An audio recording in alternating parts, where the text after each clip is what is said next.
내가 너희에게 말하기를 그들을 무서워하지 말라, 두려워하지 말라. 너희보다 먼저 가시는 너희의 하나님 여호와께서 애굽에서 너희를 위하여 너희 목전에서 모든 일을 행하신 것 같이 이제도 너희를 위하여 싸우실 것이며, 광야에서도 너희가 당하였거니와 사람이 자기의 아들을 안는 것 같이 너희의 하나님 여호와께서 너희가 걸어온 길에서 너희를 안으사 이곳까지 이르게 하셨느니라 하나, 이 일에서 너희가 너희의 하나님 여호와를 믿지 아니었도다. 함께 읽겠습니다. 그는 너희보다 먼저 그 일을 하시며 장막칠 곳을 찾으시고 밤에는 불로 낮에는 구름으로 너희가 갈 길을 지지하신 자이시니라. 자, 오늘 이 시간에 여러분들에게 드리고 싶은 말씀은 뭘 믿고 이 한 해를 시작할까? 한번 따라해 보시겠어요? 뭘 믿고 이 한 해를 시작할까? 한 번 더, 뭘 믿고 이 한 해를 시작할까? 자, 결론부터 말씀드리면 오늘 29절부터 33절 말씀을 오늘 읽으셨는데, 신명기 1장에 자, 거기 보면 우리가 믿어야 할 하나님의 캐릭터가 4개가 나와요. 4개가 나와요. 자, 여러분 한번 보시겠어요? 자, 신명기 1장. 자, 첫 번째 30절 말씀해 보면 너희보다 먼저 가시는 너희의 하나님. 따라합시다. 먼저 가시는 하나님. 먼저 가시는 하나님. 자, 우리가 뭘 믿고 이 한 해를 시작할까라는 첫 번째 질문에 대한 답은 너희보다 먼저 가시는 하나님을 믿고 이 한 해를 시작해보자, 이제 그 뜻입니다. 두 번째는 따라합시다. 너희를 위하시는 하나님. 너희를 위하시는 하나님. 자, 30절에 보면 여호와께서 애굽에서 너희를 위하여 너희의 목전에서 모든 일을 행하신다. 심지어 너희를 위하여 싸우실 수도 있다. 우리를 위하여 하나님은 싸우시기도 하신다. 아멘입니까, 여러분? 너희를 위하시는, 우리를 위하시는 하나님. 따라합시다. 우리를 위하시는 하나님. 자, 그 하나님을 믿고 이 한 해를 시작해보자, 그것이고요. 자, 세 번째는 31절에 보면 너희를 안으사. 찾으셨나요? 너희를 안으사. 따라합시다. 우리를 안아주시는 하나님. 안아주시는 하나님. 우리가 그 하나님을 믿고 올 한 해를 시작해보자. 할렐루야. 자, 네 번째는 33절에 너희보다 먼저 그 길을 가시며 장막 칠 곳을 찾으시고 밤에는 불 낮에는 구름으로 너희가 갈 길을 지시하신 자이니라. 우리의 갈 길을 가르쳐 주시는 하나님. 시작. 우리의 갈 길을 가르쳐 주시는 하나님. 자, 고개를 들고 저를 보세요. 자, 우리가 올 한 해를 시작하면서 무엇을 믿고 이 한 해를 시작하면 좋을까? 그것은 우리보다 먼저 가시는 하나님, 우리를 위하시는 하나님, 우리를 안아주시는 하나님, 그리고 우리가 가야 할 길을 가르쳐 주시는 하나님. 동의하시면 아멘. 이 믿음이 올 한 해 여러분들을 이끌게 되기를 주의 이름으로 축원합니다. 자, 믿음 얘기가 나왔으니까 드리는 말씀인데, 사실 우리 인간이라는 존재는 무엇을 안 믿고는 살 수 없는 존재인가 봐요.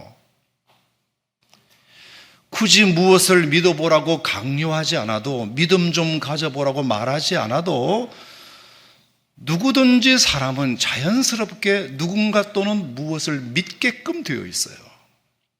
하나님이 아니면 돈이라도, 아니면 권력이라도, 아니면 친구라도, 아니면 부모라도, 아니면 부처님이라도, 아니면 남편이라도, 아니면 부모라도, 아니면 친구라도, 아니면 대통령이라도, 아니면 어떤 정치인이라도, 어쨌든 믿을 대상을 끊임없이 찾는 존재가 인간이에요. 인간은 숨을 쉬지 않고 살 수 없는 것처럼, 밥 안 먹고는 못 사는 것처럼 인간은 무엇을 믿지 않고는 살 수 없는 존재입니다. 그러니 인간은 나도 뭔가를 이제 믿어봐야지 애쓰지 않아도 그냥 내 안에 본성이 나로 말미암아 무엇인가를 끊임없이 믿을 대상을 찾을 수밖에 없도록 나를 이끌고 가고 있습니다. 그래서 옛날에는 사람들이 배운 게 없어가지고 종교라는 것을 가졌었지만, 점점 과학 문명이 발달하고 인간이 똑똑해지면 점차 종교는 필요성을 잃고, 심지어 종교의 종언도 올 거라고 지금은 또 프로이드는 말했지만 그 예언은 100% 틀렸다는 것이 뭐냐? 막말로 여러분 우리나라 옆에 있는 초강대국 일본만 하더라도 12만 개의 신사가 있고 800만의 신이 있잖아요. 일본에. 그야말로 전형적인 애니미즘 종교 백화점이에요. 여러분, 일본 사람들이 무식해서 못 배워서 과학이 돌발될 나라여서? No. 일본은 초강대국이고 초선진국입니다. 얼마나 똑똑한 사람들이 일본에 많은지 몰라요. 하지만 800만 개의 신이 있대잖아요. 12만 개의 신사가 있대잖아요. 인간은 아무리 초문명 사회에 살아도 무엇을 믿지 않고는 살 수 없는 존재라는 뜻이에요. 어떻게 해서라도 내 노력으로는 안 되는 어떤 한계를 뛰어넘고 싶은 마음, 아무리 많은 것을 가져서도 채우지 않는 이 공허감을 채우고 싶은 마음, 아무리 안전장치를 내 주변에 널리 깔아놓아도 사라지지 않는 내 안의 이 불안함과 두려움을 해소하고 싶은 마음, 게다가 죽음 이후는 더 깜깜하고 무서운데 미지의 세계인데 이왕이면 그 이후까지도 보장받고 싶은 마음이 인간에게는 누구나 있어요. 그러므로 이 말은 다른 말로 바꾸면 무슨 얘기냐면 그 믿을 대상을 제대로 찾은 사람만큼 행복한 사람이 없다는 뜻이고 그 믿을 대상을 제대로 찾지 못한 사람만큼 불행하고 공허한 사람도 없다는 뜻이 됩니다. 그렇다면 여러분, 정말로 여러분 축하드립니다. 여러분들은 하나님을 이미 찾으셨으니까요. 인생의 가장 큰 숙제 하나를 이미 해결하셨으니까요. 동의하시면 아멘 하시기 바랍니다. 심지어 그 하나님은 이 세상과 이 온 우주를 그리고 나를 창조하신 분이라고 하지 않습니까? 지금도 내 삶을 선하게 인도해 주시는 분이시고 나의 기도를 들어주시는 분이시고 내 공허함도 채워주시는 분이시고 내 삶의 어지러운 것도 정돈해 주시는 분이시고 나의 이 어두움을 밝혀주시는 분이시고 심지어 내가 죽고 나서도 영원한 천국에 들어가는 것까지 친히 하나님이 손잡고 나를 천국으로 인도해 주신다는 약속까지 하셨으니 여러분, 이 하나님을 여러분들이 진즉에 믿으셨다는 것 행운으로 하시기를 바랍니다. 복으로 하시기를 바랍니다. 그래서 그 하나님을 우리가 매일매일 신뢰하고 매 순간 그 하나님을 의지하는 것은 복이 되면 복이 되지 절대로 화가 되지 않습니다. 특별히 하나님은 오늘 성경에 말씀드렸다시피 너희보다 먼저 가주시는 분이시다. 너희를 위하시는 분이시다. 너희를 안아주시는 분이시다. 그리고 너희가 갈 길을 조목조목 가르쳐 주시는 분이시다. 동의하십니까, 여러분? 여러분, 이 하나님을 믿고 올 한 해를 시작하면 저는 여러분의 삶이 그 어느 해보다도 복되리라고 믿는데 동의하시면 크게 아멘.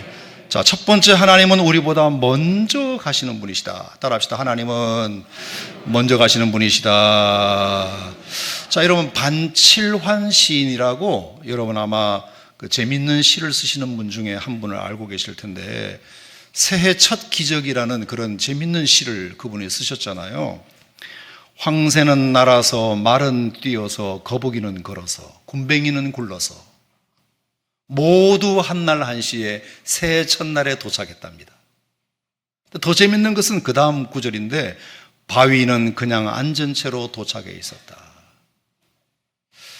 여러분, 이 시의 뜻은 제가 이제 처음 딱 느낀 뜻은 뭐냐 하면은 아하, 지난 한 해 동안 열심히 산 사람도 있고 열심히 못 산 사람도 있는데 다시 기회는 동일하게 주어진다는 것이 이 새해가 주는 선물이구나.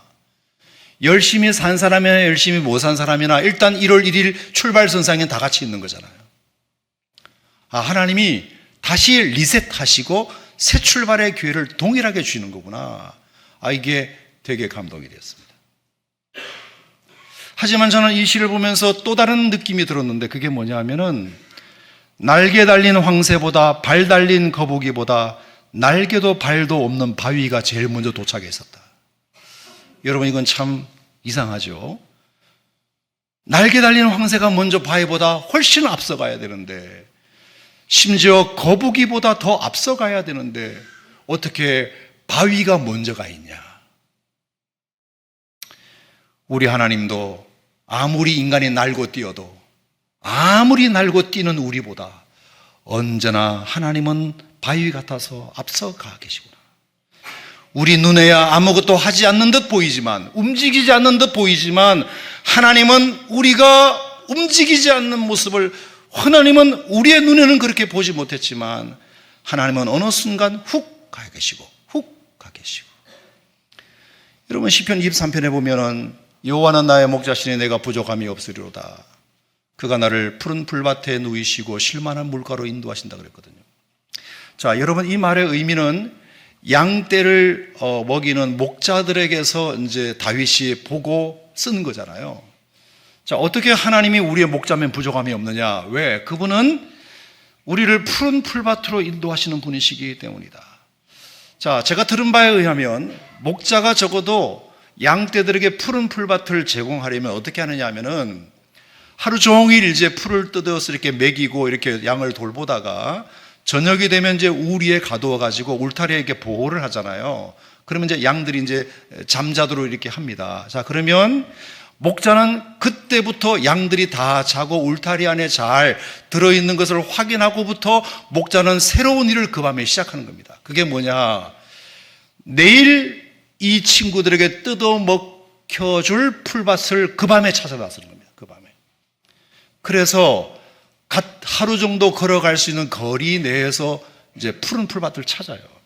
찾아가지고 내일 이 친구들을 여기까지 데리고 오면 좋겠다라고 판단이 서는 어떤 장소를 발견하면 그 밤에 돌아오는 겁니다. 그리고 만약에 그것을 찾지 못하면 찾을 때까지 그 밤을 꼬박 세워서라도 찾아내고야 합니다. 그리고 찾아내면 돌아와서 잠깐 30분, 1시간 눈을 붙이는 겁니다.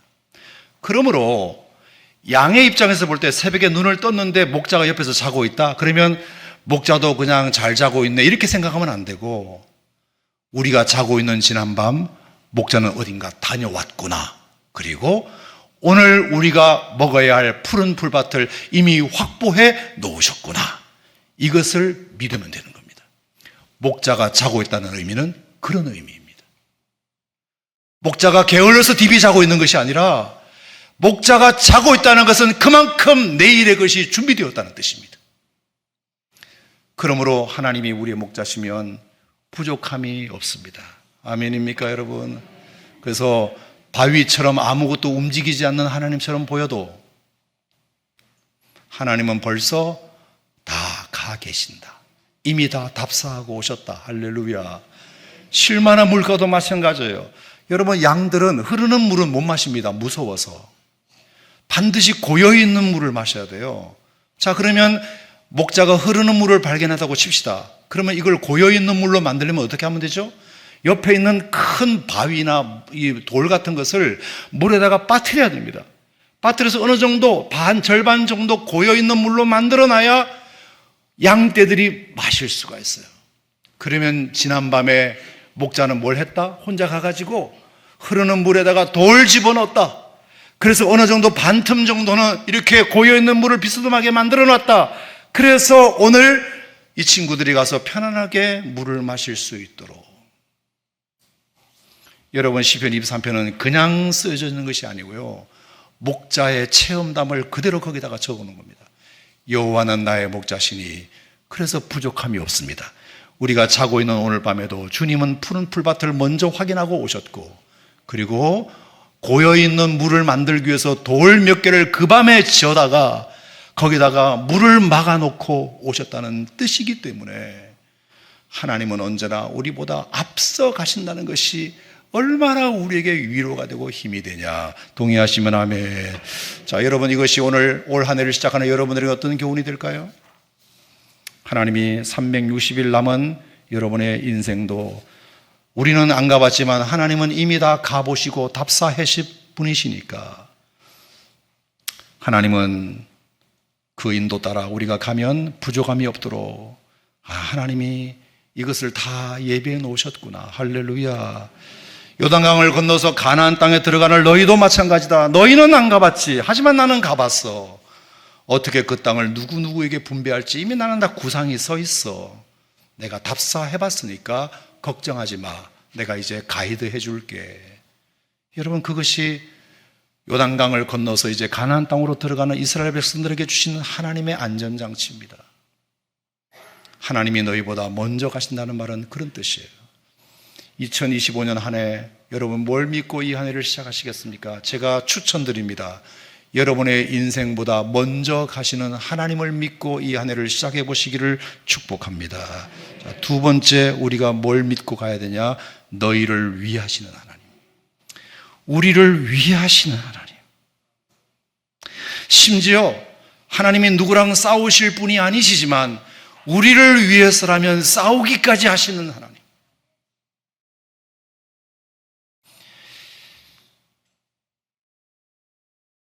무엇 하나도 우리를 위하여 하지 않는 일은 없다.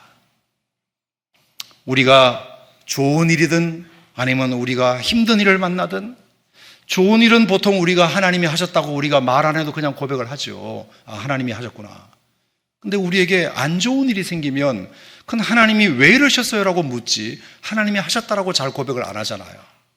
근데 여러분, 하나님이 혹시 나에게 힘든 경험을 시키시더라도 아, 이것도 하나님이 나를 위하여 주신 것일 거야, 이렇게 믿어보시면 어떨까요?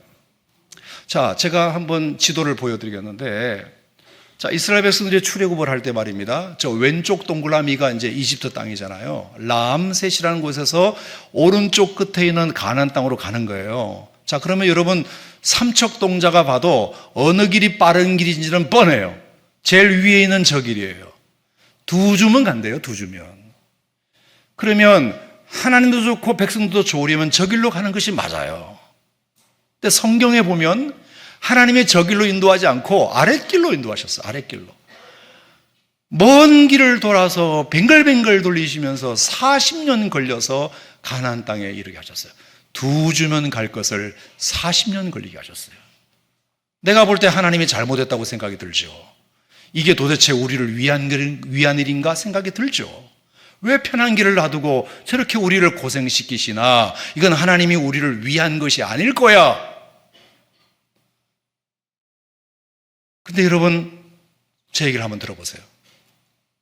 만약에 편한 길로 신장로로 대로로 두 주 만에 그들을 인도하셨다면 어떤 일이 벌어졌을까요? 여러분, 가는 길이 쉬우면 돌아가는 길도 쉬워요. 자, 이런 수준 높은 이야기를 여러분 이해하시겠어요? 가는 길이 쉬우면 백하는 것도 쉬워요. 다시 포기하는 것도 쉽다고요. 다시 옛날로 돌아가는 것도 쉬워요. 가는 길이 쉬워요. 여러분, 하나님께서 출애굽을 하신 목적 중에 하나가 더 이상 너희들은 애굽 땅에 살면 안 돼, 이거거든요. 애굽 땅에 살면 안 돼. 반드시 나는 너희들을 애굽 땅에서 빼낼 거야. 이게 가나안에 인도하는 목적보다도 어쩌면 더 중요한 목적일 수도 있어요. 근데 쉬운 길로만 인도하면 쉬운 길로 돌아갈 거 아닙니까? 그리고 거기가 블레셋 땅이었거든요. 블레셋은 굉장히 호전적인 민족이에요. 그러니까 이스라엘 백성들이 올 때 칼 들고 딱 나타나면 어머 무서워하고 금방 도망간다. 그러면 이게 도로함에 탐을 대버린 거예요. 금방 쉽게 돌아가요. 그래서 돌아가지 못하게 하려면 가는 길이 어려워야 돼요. 그러면 이제 못 돌아가니까. 그래서 아랫동네로 돌리신 겁니다. 아랫동네로. 여러분, 아무래도 낯설기는 가나안 땅이 낯설지 익숙하기는 이집트 땅이 익숙하지. 사람들은 낯선 것보다 익숙한 것을 좋아해요. 여러분, 이집트 땅에서 이스라엘 백성은 400년을 살았습니다. 아버지가 살았고 그 아들이 살았고 그 아들의 그 아들이 살았고 그 아들의 그 아들이 살았고 그 아들의 그 아들이 살아온 땅이에요. 노예로 살았지만 고기가 마켓에서 일했어요. 먹을 것 있었어요. 이 정도면 됐잖아요. 그러니까 익숙하단 말이에요. 하지만 가나안 땅은 하나님이 약속한 땅이라고 하지만 너무나 낯설어요. 가본 적이 없어요. 좋다는 보장이 없어요. 그러니까 편한 길로 인도하면 편한 길로 백한다니까. 그래서 어려운 길로 돌린 이유는 너희들은 이제 못 돌아가. 배수진을 하나님이 치시기를 원하시는 겁니다. 그래서 출애굽기에 보면 유난히 인도라는 단어가 많이 나오는 이유도 그거예요. 하나님이 인도하신다. 하나님이 오늘도 인도하셨다. 오늘 불기둥으로 인도하셨다. 구름기둥으로 인도하셨다. 만나 내려 인도하셨다.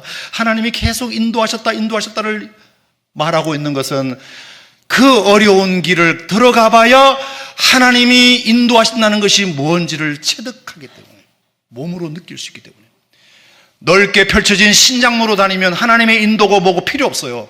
그냥 넓게 열린 길로 그냥 가버리면 되는 거니까. 근데 좁은 길, 험한 길, 높은 길, 낮은 길, 물 건너고 산 건너고 이렇게 해야 하면 하나님의 인도하심이 절대적으로 필요하거든요. 하나님을 경험하라고. 그리고 광야는 히브리 말로 미드바르라고 해요. 미 하면 place, 드바르 하면 말하다, 미드바르 하면 말씀하시는 장소, 그런 뜻이에요. 광야는 하나님이 말씀하시는 장소예요. 편한 길, 신장로, 8차선 도로로 가면 하나님이 아무리 우리와 같이 말씀하셔도 안 들려. 근데 좁은 길, 험한 길, 어려운 길을 가다 보면 하나님이 말씀하시는 것이 들리기 시작하거든요. 광야는 하나님 말씀을 듣는 장소예요. 이스라엘 백성들에게 하나님은 말씀을 들려주시길 원하셨거든요. 그러면 좁은 길로 가야 돼요. 돌아가는 길로 가야 돼요. 힘든 길로 가봐야 돼요. 여러분, 하나님이 여러분들을 위할 줄 몰라서가 아니라, 편한 길로 가면 누이 좋고 매우 좋다는 걸 하나님이 몰라서가 아니라, 편한 길에 가면 좋다는 걸 알지만 굳이 돌리신 이유는, 편한 길로 가면 백도 쉽다. 편한 길로 가면 하나님의 인도가 뭔지 모른다. 편한 길로 가면 하나님의 음성을 들을 귀가 없다. 사랑하는 성도 여러분, 저는 여러분들에게 어떤 삶의 고난과 어려움이 있는지는 모르지만 혹시 하나님이 여러분들의 인생을 좀 돌리신다 느낌이 드시면 그냥 그렇게 생각하세요. 내가 더 후퇴하지 않게 하기를 원하시는 하나님의 뜻이구나. 익숙함과의 결별을 하나님은 원하시는구나.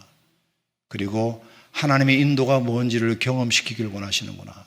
그리고 하나님의 말씀에 귀를 열기를 원하시는구나. 아, 이게 진짜 나를 위한 것이구나. 어떻게 여기까지 동의가 되시면 아멘 하시기 바랍니다. 자, 세 번째, 하나님은 어떤 분이시다? 우리를 안아주시는 분이시다. 우리를 안아주시는 분이시다. 여러분, 최근에 누구에게 한번 안겨보신 적이 있으신가요? 사람의 마음을 참 따뜻하게 하는 몇 안 되는 경험 중에 하나가 누군가에게 안겨보는 경험이에요. 가슴과 가슴이 맞닿아 그 느껴지는 심장 소리가 스트레스를 완화시키고 불안을 잠재워요. 푸근함과 사랑을 느껴요. 사람을 품에 안고 욕하는 사람은 아무도 없어요. 사람을 품에 딱 안으면 그 마음이 느껴지기 때문에 그 마음을 공감하는 말이 저절로 나와요. 아, 많이 힘들었구나. 그게 느껴진다.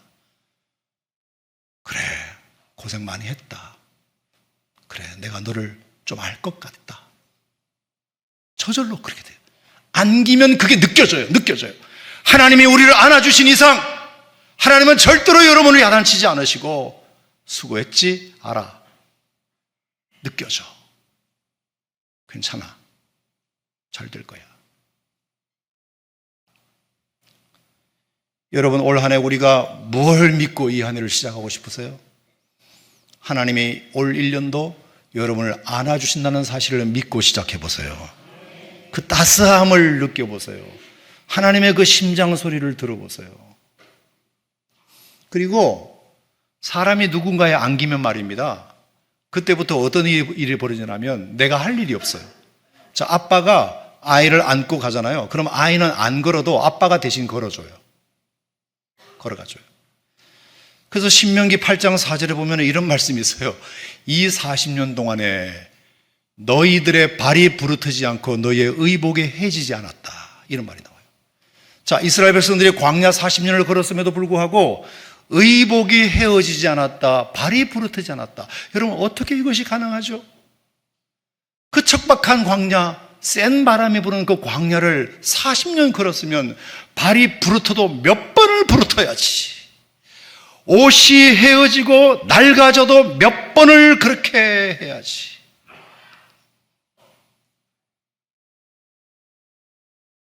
근데 너희들이 그럴 일이 없어. 40년 동안 이스라엘 백성들이 걸었지만 그럴 일이 없었대요. 왜? 하나님이 번쩍 안아서 40년을 하나님이 걸었기 때문에. 하나님이 뒤에 업어서 하나님이 그 백성들을 데리고 가셨기 때문에. 올 한해 여러분의 삶도 그렇게 되기를 축복합니다. 하나님이 안고 가시기를 바랍니다. 하나님이 업고 가시기를 바랍니다. 그럼 여러분의 의복이 해지고 발부르트를 일이 없게 되리라 믿습니다. 네 번째, 이 새 우리가 또 믿고 가야 될 것이 뭐냐? 우리의 갈 길을 지시해 주시는 하나님. 따라합시다. 하나님은 우리의 갈 길을 때마다 가르쳐 주십니다. 그 빌리그레암 목사님 전도 집회 때 항상 따라다니던 한국인 자매가 있었어요. 킴 윅스라고요. 그분이 시각장애인이고 찬양 전도자인데 그분의 간증이 굉장히 재밌어요.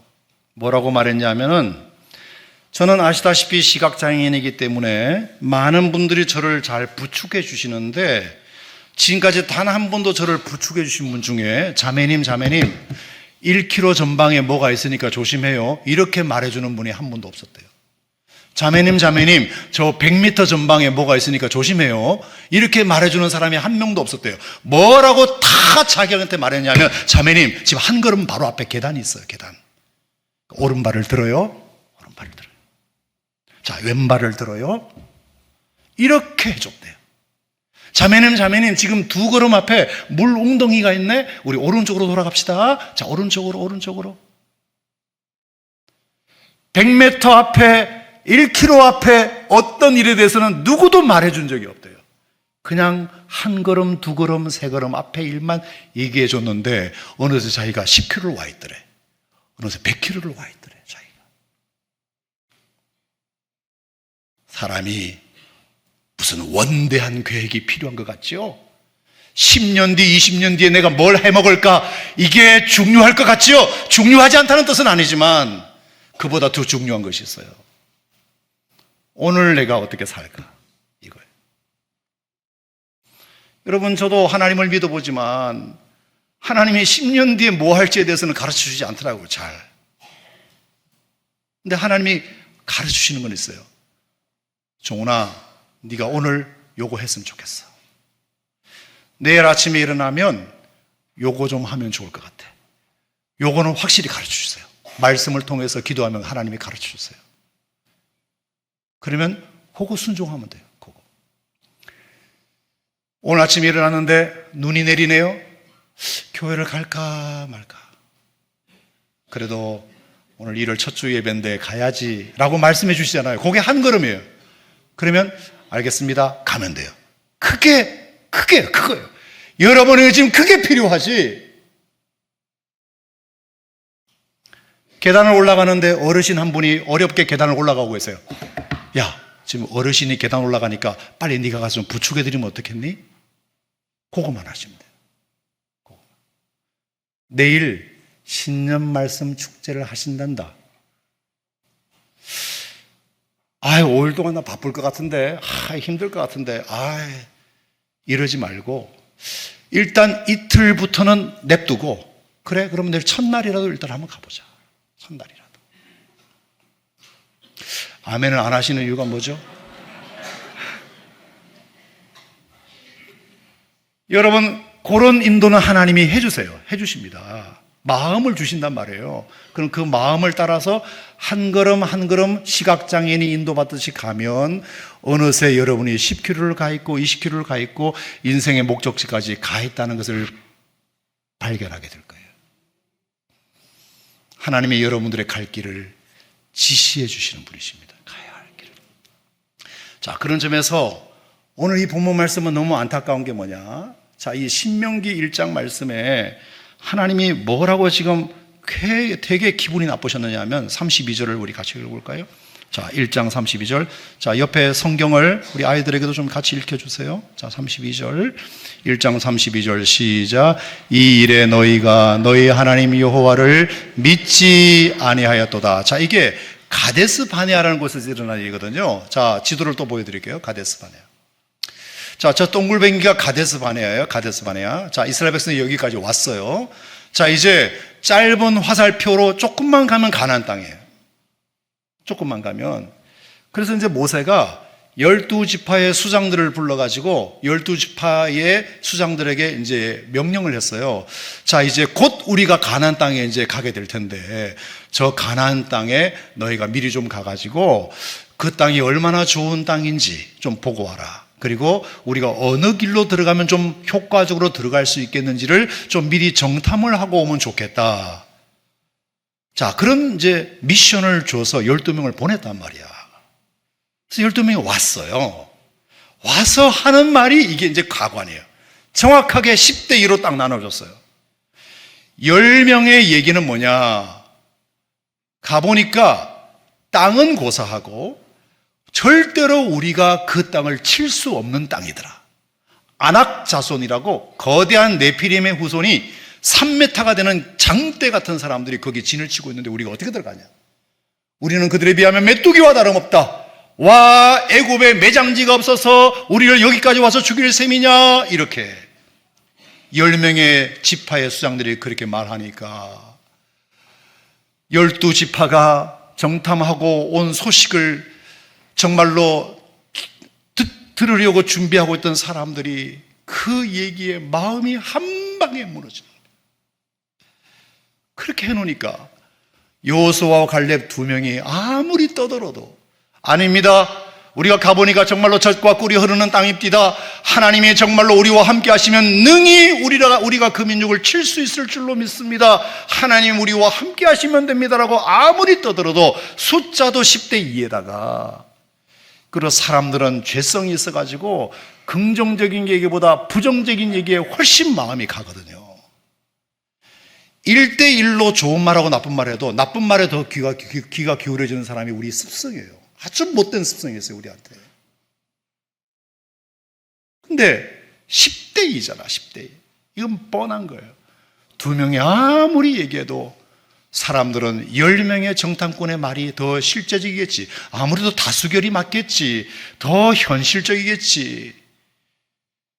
그러면서 이거는 내가 이성적으로 말하는 거다. 이건 실제 상황이다. 이거는 현실이다.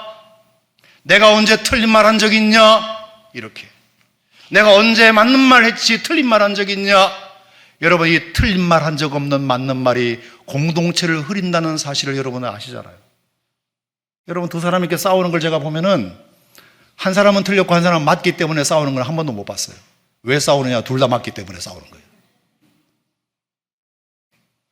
한 사람이 틀렸다고 인정하면 절대로 싸울 일이 없어요. 근데 둘 다 맞기 때문에 싸우는 거예요. 맞는 말 가지고 세상의 문제를 해결할 수 없어요. 맞는 말로.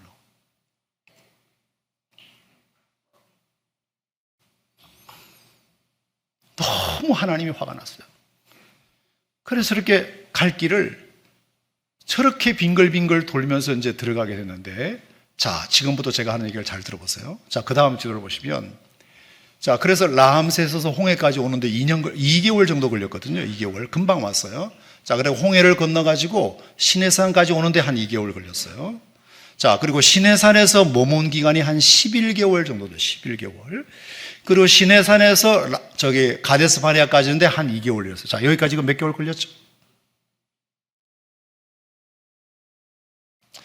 자, 여러분들 좀 설교를 들을 때 좀 정신을 바짝 차리고 들어보세요. 이렇게 멍하니 듣지 말고 계산을 하면서 들어보시라고. 자, 2개월, 2개월, 11개월, 2개월. 그러면 17개월 걸렸어요. 가데스 바네아에서 출발해가지고 모압 동편 요단강 건너까지 가는데 10개월 걸렸어요. 자, 그러면 도합 27개월이에요. 자, 여기까지 총 걸린 기간이 40년이에요.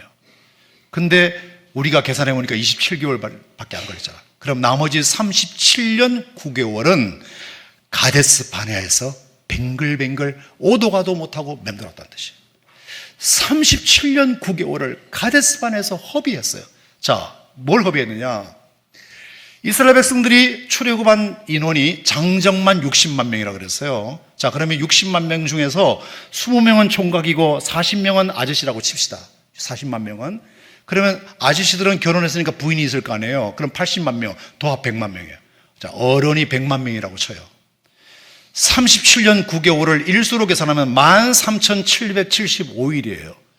13,775일 동안 100만 명이 저기에서 다 죽은 거예요. 20살 이상이 다 죽은 거예요.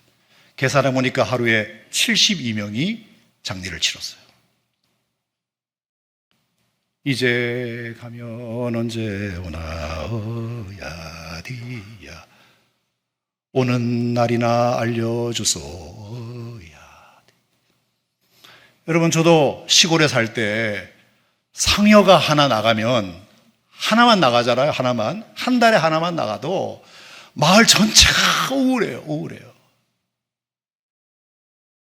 근데 하루에 72번 상여가 나가는 거예요. 72번.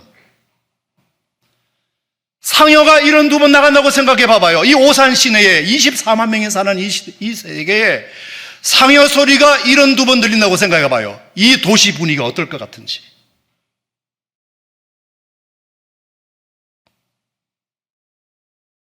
하나님의 천벌을 받았어요. 그들이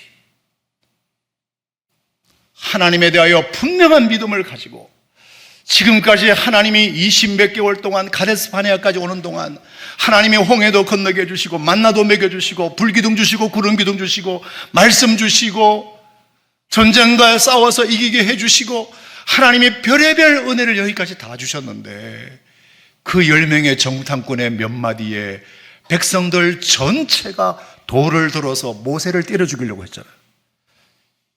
우리를 이루려고 우리를 여기까지 인도했냐? 너 맞아 죽어라. 애굽에 매장지가 없어서 우리를 여기서 파묻을 셈이냐? 온갖 말을 다 하면서 하나님이 그걸 참을 수가 없어서 20살 이상의 어른들을 책임지고 다 멸절시킨 것이 37년 6개월, 9개월 동안 있었던 일이에요. 저는 이 가데스 바네아의 이 경험은 뭐라고 생각하느냐? 그동안 하나님이 우리에게 주신 그 은혜에 대해서 하나님이 마지막 기말고사 치시는 겁니다. 그동안 너희들의 실력이 얼마나 컸는지를 내가 이제 한번 시험 좀 쳐봐야 되겠다. 주관식으로. 내가 이렇게 은혜를 줬는데 이 은혜가 얼마나 너희의 실력이 되는지를 한번 점검해 봐야 되겠다. 그 기말고사에서 시험을 잘못 쳤어요. 졸업 못했어요. 낙제가 됐어요. 하나님이 주신 철호의 기회를, 그 믿음을 보여줄 철호의 기회를 놓쳐버렸기 때문에 가나안 땅을 목전에 두고 그들은 입학을 못한 겁니다. 여러분, 에반 올마이티 영화의 모건 프리만의 명대사 중에 참 우리가 새겨야 할 명대사가 있어요. 제가 하나 물어보도록 하죠. 누가 인내를 달라고 기도하면 신은 그 사람에게 인내심을 줄까요? 아니면 인내를 발휘할 수 있는 기회를 줄까요? 용기를 달라고 하면 용기를 주실까요? 아니면 용기를 발휘할 기회를 주실까요? 만일 누군가 가족이 좀 더 가까워지게 해달라고 기도하면 하나님이 뿅하고 묘한 감정이 느껴지도록 할까요? 아니면 사랑할 수 있는 기회를 주실까요? 여러분, 제가 여기다 한마디 보태보겠습니다. 여러분이 하나님 앞에 주님 저에게 믿음을 주세요, 믿음을 주세요 하면 믿음을 주실까요? 믿음을 발휘할 수 있는 기회를 주실까요? 기회를 주실 겁니다. 그 기회를 활용해야 믿음이 생기는 겁니다. 믿음이 생기는 거예요. 가만히 앉아서 감 떨어지게 믿음은 생기지 않아요. 믿음을 발휘할 기회에 그 기회에 믿음을 발휘하면 믿음이 생겨요. 2025년 한 해를 하나님이 우리에게 주셨을 때 기회를 주셨다고 생각하세요. 기회. 여러분의 믿음을 발휘할 수 있는 기회예요. 여기가 가데스 바네아예요. 2025년이 가데스 바네아예요. 지금까지 이미 하나님은 많은 은혜를 주셨어요. 자, 이제 가나안 땅을 목전에 두고 있는 이 찰나에 여러분이 이제 한 번 시험대에 들어섰다 생각하시고 먼저 앞서가시는 하나님, 언제나 우리를 위하시는 하나님, 어렵고 힘들고 위험한 우리를 안아주시는 하나님, 그리고 우리가 한 걸음 한 걸음 우리가 가야 할 길을 가르쳐주시는 그 하나님을 믿고 여러분 여기서 믿음을 한번 보여줘 보세요. 그러면 하나님이 여러분에게 그 믿음을 주실 것이고 그 믿음을 통해서 주시는 은혜가 물 붓듯이 부어지리라 믿습니다. 하나님 아버지 감사드립니다. 하나님이 오늘 우리에게 새해 첫날 첫 주일을 허락하시고 믿음이 뭔지를 다시 가르쳐 주시니 감사드립니다. 우리가 뭘 믿고 이 한 해를 시작할까? 우리보다 먼저 가시는 하나님, 우리를 위하시는 하나님, 우리를 안아주시는 하나님, 우리의 갈 길을 한 걸음 두 걸음 가르쳐 주시는 하나님, 그 하나님을 믿고 이 믿음을 발휘할 수 있는 절호의 기회를 놓치지 않고 살아가는 올 한 해가 되도록 도와주시옵소서. 그러면 반드시 2025년이 우리의 인생의 가데스 바네아가 되어서 절대로 하나님의 진노를 부르지 않고 하나님의 축복을 부르는 복된 이 한 해로 살아갈 수 있도록 도와주시옵소서. 예수님 이름으로 기도드립니다.